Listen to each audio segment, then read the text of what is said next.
আমি পুত্র কন্যা শুভ শান্ত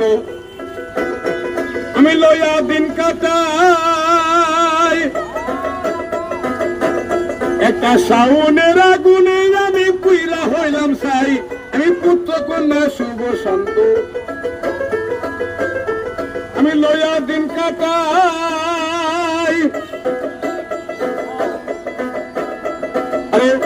একটা শাওনের আগুনে আমি পুইরা হইলাম সাই বসে শোনে না কথা তাই প্রাণটা শোনে না কথা তাই মনে ব্যথা সালামের মায়া কাঁদে লাগলো না গো আমি পারি না আর পারি না আমি কেন মরি না আদালে শুনি না আমারে গো দয়াল পারি না আর পারি না আমি কেন মরি না আদালে শুনি না আমারে গো দয়াল পারি না আর পারি না আমি কেন মরি না আদালে শুনি না আমারে গো দয়াল পারি না আর পারি না